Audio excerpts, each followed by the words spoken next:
This seems ominous. Should I go slowly?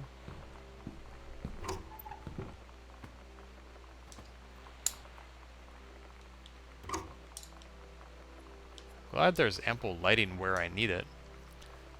Controlled burn scheduled for Boone County. Janice Greenbrier, that's my mom.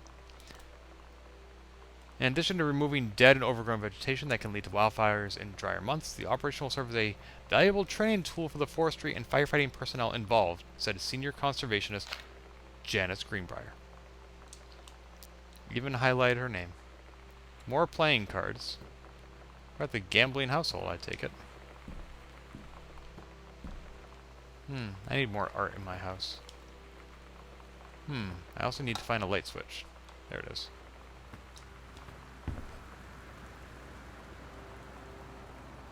Grab comb. Weekly planner. Wow, cooking class. Somebody needs to work on their handwriting. This is awful. Ballroom dancing, cooking class, and does that say, oh, couples bowling? Pretty much the same thing week to week. Examine form. Notice of temporary personnel transfer. Contained in the upcoming prescribed burn operation, a ranger with expertise in the procedure is being transferred to the station at Flintlock National Forest effective September 2nd, 1994. Please see attached personnel file. The overseeing officer is Janice Greenbrier. Is charged with the supervision of the transferred personnel. But who is it? Bruce Pendleton. Tell me.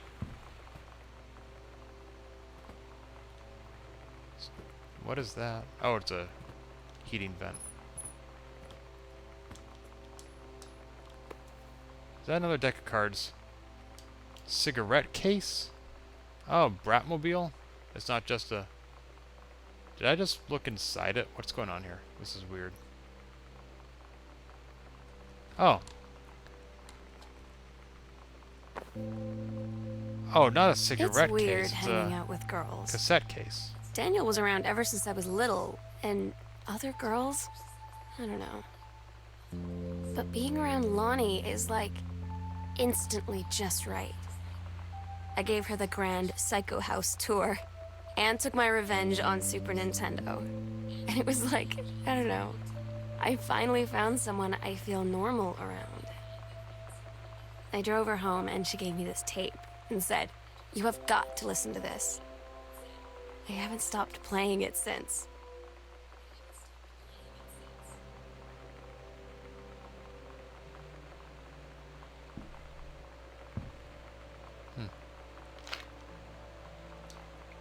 Sternly worded letter.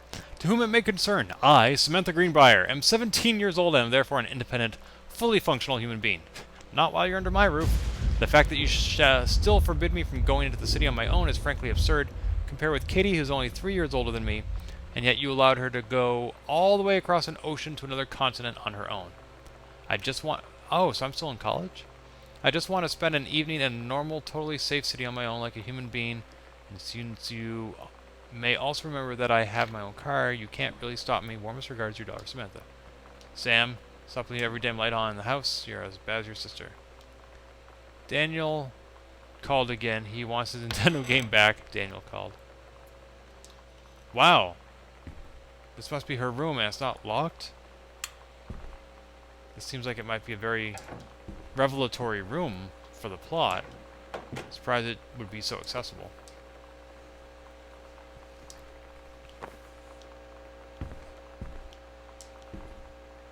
Nothing in the tape deck.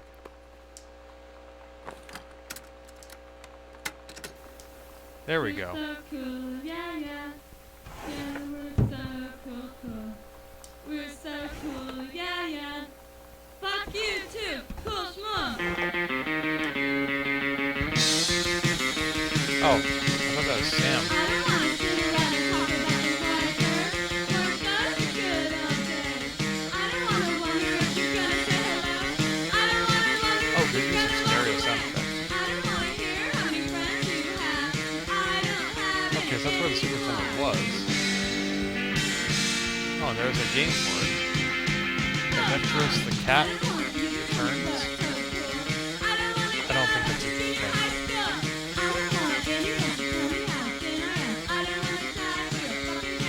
Guys, I can never do these things. Nope, still can't.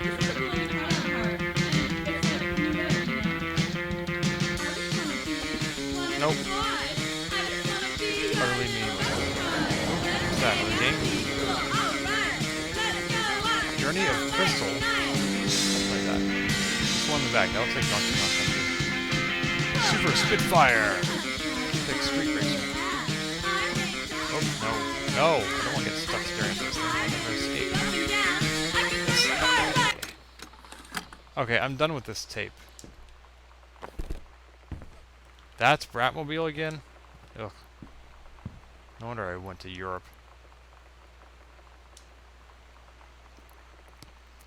Sam, I think the creative writing track would be perfect for you. Mrs. Blaylock. Bard College? Reed College. That's where Steve Jobs went. Huh. Fascinating. They're actually starting their first computer science program there. I just read. Is there another lamp I can turn on? Thank you. Soda can, emery board, nail polish. What are these books? Didn't I find a zoom in button earlier?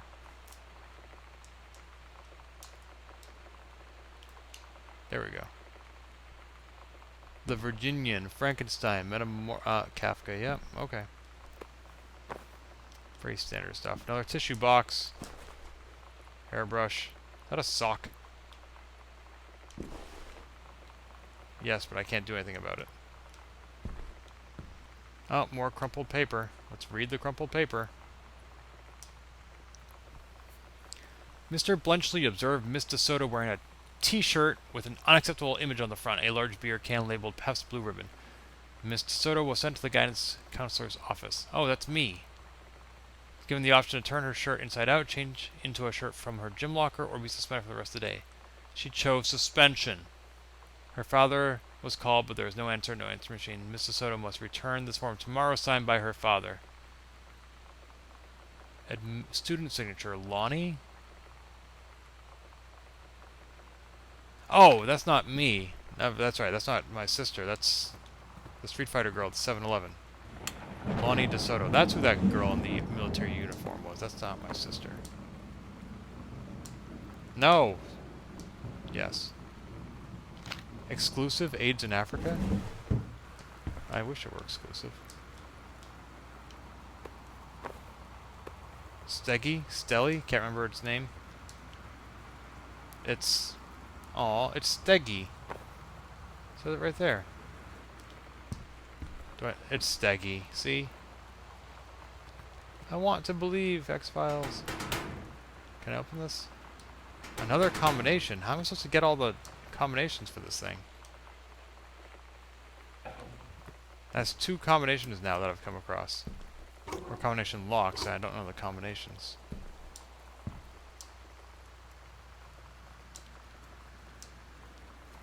The King's Labyrinth. Chapter 2. Fraying Threads. Captain Allegra still going. Still on her flowing skirt and sturdy jerkin, descended the single shining thread into the lower cavern of the labyrinth. She and the first mate, on their own now, grew closer to their goal, the throne room of the dead immortal king of the island. The first mate slid down the line onto the stone floor. She swept chalky bone dust from the front of her canvas trousers and looked up at Allegra. The silken thread, nigh unbreakable thanks to the enchanted moths that inhabited the island, trailed behind, leading their way back to the entrance. From further into the labyrinth, a moaning began to echo. The moaning grew louder and clearer. It turned into words from some ancient language they could not understand. The king's cursed voice. The hairs on Captain Allegra's arm stood on end. She looked back at the first mate, whose eyes remained locked on the blackness of the passage for a moment too long before noticing the captain's gaze. The first mate nodded silently ahead. Following the king's ghostly song deeper and deeper into the labyrinth, they came upon a rocky gap, spilling forth otherworldly blue light. The great basin of the dead king's throne room lay below. Skeletal in rotted robes, The king was hunched over the blue orb topping his royal scepter. Shadows of his bony fingers danced on the walls like ghouls. As he sang, wailing souls flowed in one by one through the cracks in the cave walls, pulled into the orb, causing it to glow brighter and brighter. Behind the king, a long staircase hewn from rock led down into the chamber from a passage at the top. Wow. Allegra said, "We have the advantage in numbers. I will draw his attention, and then you—" But the first mate interrupted. "No, I am smaller and quicker, and you know of dealing with mystic energies like these.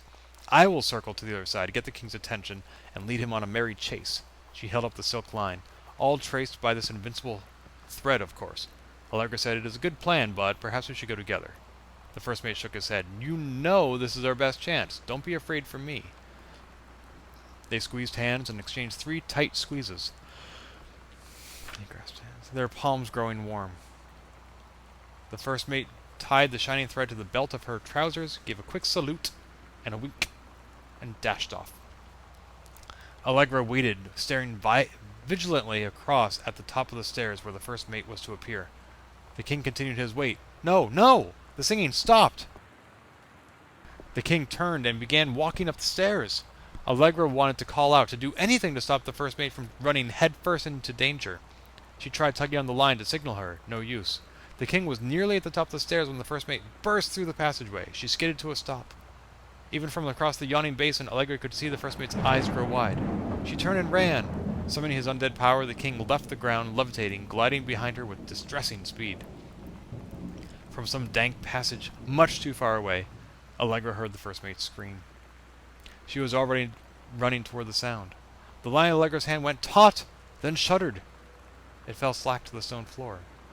As Allegra ran, she was gathering line, twisting around her arm. She came to its end. The unbreakable thread dangled limply, its end shredded and frayed in her hand. She tossed it to the ground and ran.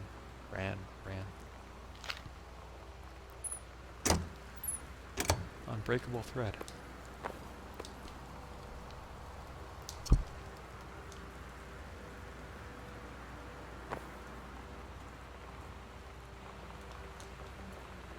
Well, I'm depressed.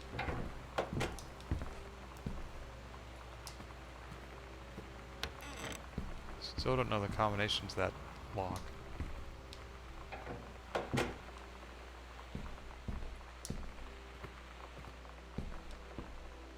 Oh. 2 entrances. Interesting.